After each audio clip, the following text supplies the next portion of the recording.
जब भी कभी हमारे अपने बुजुर्ग होते हैं, हम उनके लिए एक विशेष एक प्रोग्राम बनाते हैं, जिसमें उनका बर्थडे दिखाते हैं, इनकी उनकी दिनचर्या दिखाते हैं। चलिए मेरे साथ आज हमारे 78 पूरे कर चुके नौजवान बुजुर्ग, जिन्होंने पहले सरकार को सेवाएं दी। बहुत लंबी सेवा उन्होंने अपने सरकारी संस्थान में किया, जहां पर वो अपने संस्थान के वन निगम के प्रदेश के अध्यक्ष भी रहे और बहुत चुनौतीपूर्ण कार्य उन्होंने वहां पर अच्छी तरह से किया।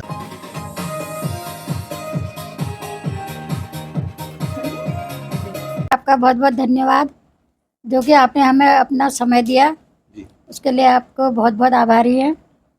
और बाकी बहुत अच्छा लगा। नहीं, आपको लगता है कि ये आज भी जवान है? हाँ, लगता है, क्यों नहीं, बिल्कुल क्योंकि एकदम। आप तो इनकी क्योंकि ये घर का सारा काम बच्चों का भी यही करते हैं जी। अभी तक, दौड़ा भागी वगैरह कोई भी काम हो सब यही संभालते घर का। देखिए, एक बच्चे की शादी कर दी, हाँ, नाती भी हो गया, नाती ने है ना, और दूसरा बेटा भी शादी के लायक है, और इतने लंबे सफर में इनके साथ आपने साथ दिया, तो आपको ऐसा कुछ लगता होगा कि आज भी हम सफर की तरह साथ दे रहे हैं? जी बिल्कुल, हम सफर की तरह साथ दे रहे हैं और काफ़ी स्नेह देते हैं बच्चों को भी, मुझको भी, बहू को भी, नातिन को भी, आप लोगों को भी।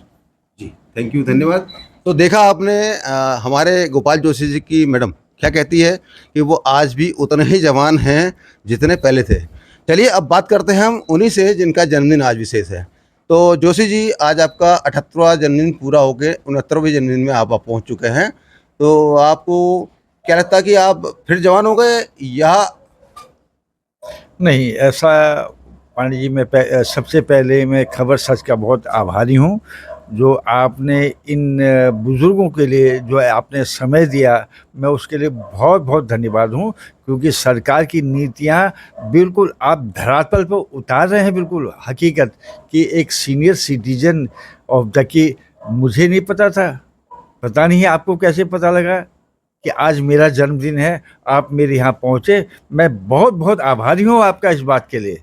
हाँ, मैं जहाँ तक मेरी बात है, मैंने पूरी लाइफ जो है कि सरकार की सेवा करी है, और उस सेवा काल में मेरी पत्नी है, मेरी अर्धांगिनी बिमला जोशी, इन्होंने मेरे को हमेशा हमेशा मेरे को सहयोग किया है, ताकि मैं इन्हीं के सहयोग से, मुझे आभास ही नहीं होता है कि मैं रिटायर हो गया हूँ।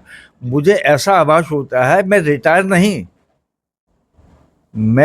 नहीं, मुझे एक दूसरा जन्म मिला है, और वो जन्म में जो लिख रहा हूँ, दूसरी ड्यूटी मिली है आपको? दूसरी ड्यूटी मिली है, तो मुझे बड़ा अच्छा सा लग रहा है ऐसा है।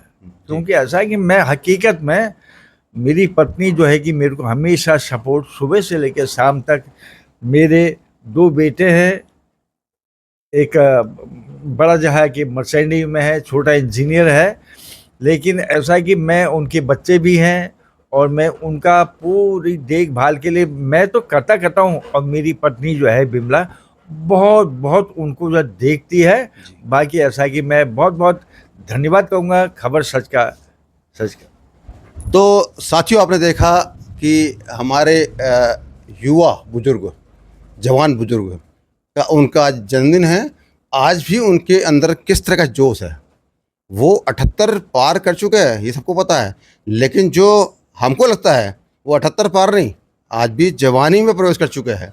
तो आज का ये जो हमारा आज का जो इंटरव्यू है, ये हमारा एक बहुत ख़ास अवसर है, क्योंकि सरकार वृद्धजनों के लिए क्या करती है, क्या नहीं करती है, वादे दावे बहुत होते हैं, लेकिन खबर सच हमेशा कोशिश करता है कि हम उन बुजुर्गों के पास जाए, वहाँ जाए जहाँ पर उनके खुशी को हम सेलिब्रेट कर सके, उनके साथ बैठ के और उनके बीच बैठ के। उम्र केवल एक संख्या है, जिसका जीता जागता उदाहरण है 78 की उम्र पार कर चुके जोशीले ऊर्जावान बुजुर्ग गोपाल जोशी जी, जिनकी ज़िंदगी के प्रति सकारात्मक सोच और ज़िंदगी जीने के स्टाइल आज की युवा पीढ़ी के लिए एक प्रेरणा है। आपको हमारा यह वीडियो कैसा लगा, कृपया कमेंट करके जरूर बताएं।